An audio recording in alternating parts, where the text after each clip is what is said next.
Bonjour à toutes, j'espère que vous allez bien. Pour ma part, ça va très bien. On a passé le week-end à Bangkok. On était invités pour le 1er août à l'ambassade de Suisse. Donc le 1er août, c'est la fête nationale suisse. Et c'était fabuleux. On avait de la nourriture suisse typique, des vins suisses. On a rencontré plein de monde. Et on trouve toujours rigolo avec Raphaël ces événements parce que au début, on se regarde tous et on ne sait pas trop à qui aller parler. Et il y a toujours un petit moment où on se dit: «Ah, est-ce qu'on a bien fait? Est-ce qu'on va vraiment rencontrer des gens intéressants ou est-ce qu'on va être juste les 2 toute la soirée?» Mais finalement, ce qui se passe, c'est toujours la même chose. C'est qu'à la fin, on échange des numéros, on est tous copains et on rigole et ça se passe à merveille.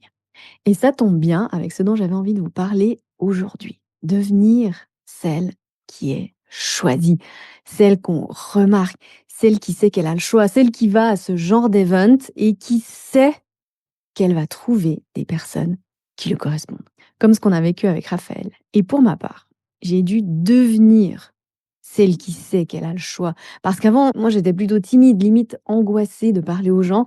Et je me disais, j'ai de la chance si cet homme me choisit. J'ai de la chance si cette personne qui a l'air importante me parle. J'ai de la chance, ah voilà, là, qu'on m'ait remarqué. Et moi, j'étais celle qui allait faire 2 heures de trajet pour aller voir quelqu'un parce que je me disais que je valais pas la peine que la personne se déplace. Et du coup, bah, je restais accrochée à des amitiés qui ne me correspondaient pas et je restais surtout accrochée au seul mec qui me plaisait et à qui je plaisais, mais avec qui, bah voilà, ça fonctionnait pas. Et d'ailleurs, en parlant de ça, petite parenthèse, on va en parler demain dans la conférence Transforme, c'est compliqué. En tu es la femme de ma vie. C'est une conférence offerte. C'est la conférence dans laquelle je vous explique comment avoir cette posture où voilà, vous vous sentez choisi et il va vous choisir et tout va bien se passer, non seulement dans les débuts de relation, mais aussi dans la relation, parce que c'est les débuts de relation qui scellent la dynamique ou le schéma de relation. Donc, demain, conférence, inscription offerte. Laura va vous mettre le lien dans les notes du podcast. Et il y aura un replay pour celles qui sont inscrites et une magnifique surprise à la fin. Donc, revenons à nos moutons. Devenir celle qui est choisie. Alors, dit comme ça peut sonner péjoratif. Et l'ancienne féministe en colère que j'étais aurait tiqué. Et je le comprends très très bien. Parce que c'est une position de victime. La bonne posture, c'est j'ai le choix. Mais en fait, ce qui se passe, c'est qu'il y a un moment donné où l'être humain est ce qu'il est et on veut être choisi. Donc la première phrase qui va nous venir, c'est je veux être choisi.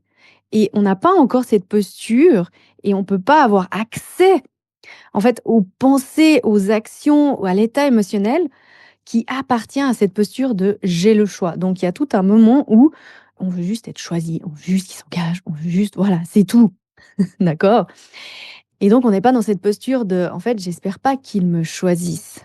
Je sais que ce soit lui ou un autre, je le choisirai et il me choisira. C'est ça la posture qu'on doit avoir. Une posture qui force l'admiration, le respect, le désir ardent chez lui de prendre soin de toi et surtout de pas merder. Parce que dans les Disney, le mec, il merde toujours un moment ou un autre. Alors, en général, c'est au tout début, hein, bien évidemment.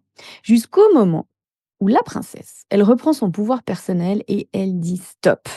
Et là, il sait. Il sait instantanément. Hein. Ça prend pas des semaines, des mois, des années. C'est d'un coup que le shift, il est, que le changement, il opère. Que s'il veut la garder dans sa vie, il doit plus jamais merder. Avant de le vivre, je l'aurais décrit comme ouais, il faut avoir cette tension, mais parce que j'ai quand même regardé à l'époque les techniques de séduction ou de on peut appeler ça de la manipulation, etc., etc. Mais j'aimais pas ça. Mais ils expliquaient que voilà, il fallait quand même une petite tension, et j'ai compris en le vivant aujourd'hui que ce n'est pas mais c'est plutôt une sorte de je sais que je ne peux pas faire n'importe quoi avec lui ou elle parce qu'il ou elle ne sera pas OK avec ça. Parce qu'il ou elle se respecte trop pour rester avec quelqu'un qui fait de la merde et qu'il ne respecte pas. Donc en fait, c'est ça, c'est pas une tension, c'est juste, c'est un peu comme un accord tacite qu'on sait, c'est tout. Et en fait, c'est même pas qu'on sait, c'est qu'on n'en a pas envie. Ça nous vient même pas à l'idée de merder, on n'en a pas envie. parce qu'on est trop bien avec cette personne et c'est ça qu'on veut susciter chez l'autre, c'est ce genre d'émotion-là, hein. On veut pas de nouveau tomber dans des séductions, des manipulations, des calculs qu'on doit faire. Non, on veut juste avoir cette posture parce que sans ça, tôt ou tard, tu te fais marcher dessus comme un paillasson. Si tu es en couple et que tu te retrouves à devoir toujours poser tes limites, lui expliquer quoi faire, comment faire pour te faire plaisir ou quoi faire dans la vie de tous les jours, bref, tu es avec un homme enfant ou un fuyant, tu es passé en mode paillasson et tu crois que non, c'est ça le pire dans cette posture-là, tu crois que non parce qu'il reste, mais c'est une illusion. Mais en fait, c'est une illusion parce que personne n'est vraiment 100% heureux dans ce genre de dynamique où tu dois constamment, quelque part, faire changer l'autre, te repositionner, le repositionner, poser tes limites, lui expliquer quoi, comment. Bah, au bout d'un moment, c'est une relation parent-enfant. C'est pas une relation de couple qui est dans le partage. Donc tu veux avoir cette posture de confiance, ce que j'appelle le sweet spot, hein, toujours, et ça rejoint l'épisode de la semaine dernière sur la base essentielle pour rencontrer l'amour et rester avec surtout, hein. Encore une fois, on veut rester avec et rester avec dans la complicité. Sans cette base, c'est mort. Alors je sais que certaines, vous allez me dire: «Oui, mais il faut être tout parfait, nanani nanana nanana». Là, c'est parce que tu es encore dans cette posture de victime que tu te dis ça, mais tu verras qu'un jour, un jour, ça cliquera. Moi, je réfléchis plus à rien, à comment je dois être, comment je dois dire, ce que je dois faire, ce que je dois ressentir ou pas. Tout est juste naturel et vous savez ce qui est bien en amour? C'est qu'on a besoin juste d'un homme. C'est pas comme dans notre job où on a besoin de clients encore et encore et encore. Non, là, c'est génial, on a besoin d'un homme et une fois qu'on a compris comment incarner cette posture, on est tranquille le reste de notre vie. Parce que sinon, sans cette posture, donc tu vas de toute façon te suradapter un jour ou l'autre, si c'est pas tout de suite directement lors de la première rencontre. Mais peut-être ce sera dans 5 ans, peut-être qu'il y aura quelque chose qui joue pas ou un challenge de la vie qui viendra de l'extérieur et tu vas te suradapter parce que tu auras peur de le perdre et parce que tu auras pas construit cette posture de confiance, d'estime personnelle, ni cette base. Parce que c'est grâce à cette base que tu deviens celle qui est choisie. Et là, je sais ce que vous vous dites, parce que je l'entends beaucoup. Mais pourquoi c'est encore à moi de changer? C'est très simple. Parce que c'est toi, ou plutôt ton inconscient, qui a décidé de changer à la base. C'est toi qui as décidé de baisser tes standards à la base. Peu importe quand tu avais 3 ans, 5 ans, 10 ans, 15 ans, 25 ans. C'est toi qui as décidé de devenir la gentille fille, de dire oui à tout, d'accepter n'importe quel comportement. Alors oui, on peut toujours accuser nos parents, les blessures passées, le féminisme, le patriarcat, nanani, nanana. Mais aujourd'hui, et ça fait partie de devenir celle qui vit une relation complice, celle qui est choisie, celle qui se sent choisie, c'est de se responsabiliser. C'est d'arrêter d'accuser, la veuve et l'orphelin pour toutes tes misères. Oui, on sait pourquoi c'est arrivé, comment ça s'est construit, mais il y a un moment donné, il faut décider d'avoir cette posture et en vrai, on ne doit pas changer et c'est ça la clé essentielle à comprendre, mais redevenir celle que l'on était censé être. Si on avait été confiante dans sa puissance personnelle avec une estime de soi à 100, qui serais-tu si tu arrêtais d'avoir peur du jugement des autres, d'hésiter à prendre cette décision, si tu te sentais légitime? Donc la colère du «je dois encore changer», il vient plutôt de «punaise, j'ai déjà changé. Je me suis adaptée pour rien, parce que là, je ne me sens ni aimée, ni choisie, ni respectée» et souvent c'est ni par les mecs, ni par la famille, ni par les collègues, ni par le chef, ni par même les amis et on se dit: «Et c'est encore moi, à moi, j'ai tout fait pour eux, c'est encore à moi de faire tout le boulot». Bah, on prend double peine. Mais parce qu'on baisse nos standards personnels à la base, alors on doit bosser 2 fois plus après pour rééquilibrer. C'est comme lorsque tu t'es empiffré pendant 10 ans, bah, tu dois bosser 2 fois plus pour perdre le poids, pour te retrouver dans ton poids idéal, dans le poids où tu te sens bien. Et c'est aussi comme quand tu acceptes tout dans une entreprise, dans ton job, bah, il te faut cravacher ensuite pour retrouver confiance, amour-propre et respect. Ou pour te sortir d'un burn-out parce que tu as tellement laissé aller, tu as tellement tiré sur la corde que même ton corps, il te dit: «Stop». Et là, tu dois cravacher plus que si tu avais, au final, gardé tes standards dès le départ. Et c'est OK. Encore une fois, on n'apprend pas à le faire, mais maintenant tu sais. Tu pourras plus jamais dire que tu savais pas. Là, c'est terminé, terminé, terminé. Hein? Et il est même plus question d'énergie féminine ou masculine, mais d'être vraiment toi. Parce que tu sais aussi ces histoires de féminin et masculin, moi ce que je fais, c'est que je vous apprends dans Change ton schéma amoureux à être vous. On s'en fout que tu sois un peu plus masculine là ou féminine là ou que tu doives faire ceci ou cela pour être dans ton féminin. On veut que tu sois toi, que tu retrouves ce que c'est d'être toi.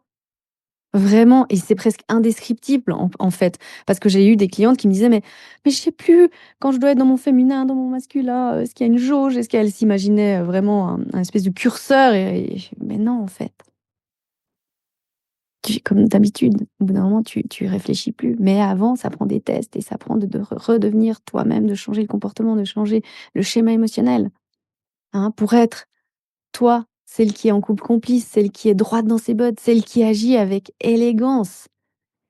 Et c'est ce qu'on va coacher à partir de mardi. Je vous disais la semaine dernière, j'ai ouvert une session de coaching de groupe d'un mois pour celles qui sont déjà dans le cours Change ton schéma amoureux. Alors, si vous n'êtes pas encore dans le cours, simplement, vous pouvez nous rejoindre en vous inscrivant déjà au cours en ligne et vous aurez une petite case à cocher où vous pouvez vous inscrire pour le coaching de la semaine prochaine qui commence durant un mois. Je veux que vous passiez par le cours parce que, comme je dis toujours, vous n'avez pas besoin d'une énième prise de conscience ou d'un conseil. Vous avez besoin d'apprendre à relationner depuis un tout autre niveau de conscience et devenir juste celle qui sait, qui a plus justement besoin d'être coachée ou d'avoir des conseils ou qui est dans le doute. Hein, celle qui, même dans une conversation difficile, sait exactement quoi dire. Celle dont les hommes géniaux tombent amoureux.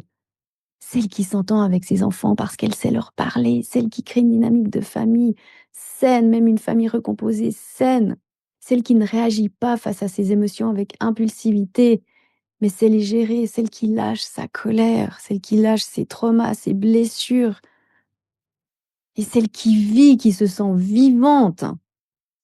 Alors demande-toi toujours, comment réagirait celle qui a 100% confiance? Comment réagirait celle qui a 100% confiance qu'elle va être avec un homme génial? Comment elle réagirait dans la situation que tu vis maintenant? Quelle posture elle aurait? La clé, c'est jamais, ce qu'on doit faire, mais la clé, elle est dans qui on est et qui on veut devenir et qui on doit devenir ou redevenir pour avoir notre vie idéale et notre schéma de couple idéal. Et notre vie, dans un ensemble, hein, comme toujours. Quand on applique ça sur notre vie amoureuse, ça va impacter les autres domaines de vie. Est-ce que quand tout part en cacahuète, tu te mets en position fœtale et tu te laisses mourir? Ou tu accuses le coup et tu te relèves? Est-ce que quand tu fais des rencontres, tu abandonnes avant même d'y aller en te disant que de toute façon il te plaira pas comme d'hab? Ou est-ce que tu sais que tu as remonté tellement tes standards à un tel niveau qu'il va forcément te plaire? Est-ce que tu dis que tous les hommes bien sont pris? Ou est-ce que tu sais qu'il est là dehors et que tu es prête à le rencontrer? Et ma préférée par-dessus tout, que j'entends aussi tout le temps, tout le temps, tout le temps, hein, les fausses bonnes croyances pour gonfler notre ego. Est-ce que tu dis haut et fort que de toute façon, on n'est pas fait pour rester en couple toute une vie? Ça, j'en suis persuadée. Histoire de montrer que tu n'es pas dupe et crédule. Hein, c'est le même mot, hein, dupe et crédule, mais tu vois ce que je veux dire. Histoire de montrer que tu sais que tu n'es pas une de ces célibataires un petit peu utopistes. Hein? Ou est-ce que tu sais que le prochain, ce sera pour la vie parce que tu sais choisir ce qui te va. Tu sais ce qui est bon pour toi. Qui es-tu quand il ne répond pas? Qui es-tu après avoir couché? Qui es-tu quand il est génial? Qui es-tu quand tout va bien? Est-ce que tu arrives à tenir la base dont j'ai parlé la semaine dernière? Ou est-ce que tu te mets en échec permanent et tu revis le passé encore et encore? Et tu te bases sur ton passé pour construire ton présent et ton avenir, ce qui fait que tu récoltes exactement la même chose encore et encore. Est-ce que tu te déresponsabilises et t'accuses le monde, les hommes, l'amour? Ou les gens qui ont pas su t'aider? Ou est-ce que tu te responsabilises? Et ça, c'est ma plus grande réussite, celle que je suis devenue. pas la relation, ni les centaines de personnes coachées, ni même le livre qui est un best-seller. Ce dont je suis le plus fière, c'est d'être devenue celle qui, quoi qu'il arrive, sait que tout ira bien. Celle qui apprend de ses échecs, qui corrige, qui améliore, qui va au bout de ses rêves. Celle qui se responsabilise et surtout qui a arrêté d'accuser les autres. Parce que moi, j'étais la championne pour ça. Et c'est le plus beau cadeau que je me suis fait ces dernières 20 années. Ça va? Oui, c'est ça. Et c'est le plus beau cadeau que je me suis fait ces dernières 20 années. Et je veux que toi aussi, tu sois fière de celle que tu es devenue, de celle que tu es. Voilà pour cet épisode. Alors, un petit récap sur les choses qui vont se passer là prochainement. Demain, conférence à faire, transforme, c'est compliqué, en tu es la femme de ma vie. Si ce que je t'ai partagé aujourd'hui t'inspire, rejoins le cours Change ton schéma amoureux. C'est là où je t'explique exactement comment faire avec des step by step, de la pratique, des partenaires de schéma, des exemples de cas, etc. Si tu es prête et que tu as envie d'interagir directement avec moi, que je te coach en live, rejoins le mois de coaching. Ça va être génial. J'ai vraiment hâte de vous coacher. Là, ça fait depuis février que j'avais arrêté le coaching de groupe, mais ça me manquait trop et j'ai hâte de voir où vous en êtes et qu'on avance ensemble sur non seulement votre vie amoureuse, mais aussi les autres schémas de vie. Enfin, ça va être waouh, ça va être un autre level de coaching, vous allez voir. Et pour les professionnels du bien-être, les inscriptions pour la spécialisation ferment le 31 août. Là, je vais vous apprendre comment appliquer la méthode avec vos clients et bien évidemment à vous-même pour transformer vos schémas amoureux, vos schémas pro et aussi pour que vous puissiez appliquer l'outil partenaire de schéma et toute la méthode Change ton schéma amoureux sur vos clients pour pouvoir changer leur vie amoureuse parce que punaise, la vie amoureuse, la vie de couple, c'est la base. C'est une base qui doit être solide et on en a tellement besoin. On a tellement besoin d'apprendre comment relationner, d'avoir des relations saines, de savoir gérer nos émotions, gérer notre communication, savoir avoir un schéma amoureux qui est sain. Donc, on va passer 3 mois ensemble pour te rendre plus pertinente, te sentir légitime aussi, parce que c'est important, et beaucoup plus impactante au niveau de ta pratique. Et tu verras que la méthode Change ton schéma amoureux, tu peux l'appliquer de toutes les formes possibles et inimaginables. Moi, je l'avais donné au tout début en WhatsApp uniquement. Après, j'avais fait du présentiel, de l'individuel sur 3 ou 6 mois. Je ne faisais pas des individuels, des sessions, mais tu peux faire aussi ça. Tu peux faire. Et tu vas voir que la méthode Change ton schéma amoureux, tu peux l'incorporer de la manière qui, toi, te va. Parce que tu sais, moi, je l'ai fait sous tous les formats. Je l'ai fait en atelier, je l'ai fait en présentiel, je l'ai fait en individuel, je l'ai fait en WhatsApp. Au début, je coachais que sur WhatsApp. Je l'ai fait sur une journée, sur 2 jours, sur 3 mois, sur 6 mois, sur 1 an, sur tous les formats. Et tous les formats fonctionnent. Il faut simplement que tu l'appliques avec le format qui te va à toi. Voilà pour aujourd'hui. Merci à toutes celles qui m'ont mis des étoiles la semaine dernière. On en est à 137. Allez, on vise les 200 étoiles sur Spotify. Si vous avez le temps, si vous avez 30 secondes et l'envie, je sais que voilà, maintenant tout le monde demande des avis et parfois c'est vraiment pénible et c'est chiant et même des gens, on n'a pas envie de leur laisser un avis, mais ils nous demandent un avis. Ça m'est arrivé au restaurant l'autre jour. Et des fois, c'est pénible. Enfin, donc voilà, si vous avez le temps et l'envie, mettez-moi aussi un avis. Merci du fond du cœur. Vous êtes fabuleuse. Pour incarner ce dont je parle dans le podcast, tu as plusieurs options. Le livre Change ton schéma amoureux, que tu peux commander directement sur Amazon. Et pour aller plus en profondeur dans ton schéma avec des exercices concrets, le cours en ligne où j'enseigne la méthode complète Change ton schéma amoureux, où tu apprendras tout ce dont je parle dans le podcast et comment mettre en pratique, notamment partenaire de schéma, le sweet spot, la communication complice. Tu trouveras toutes les informations sur fannyjipa.com.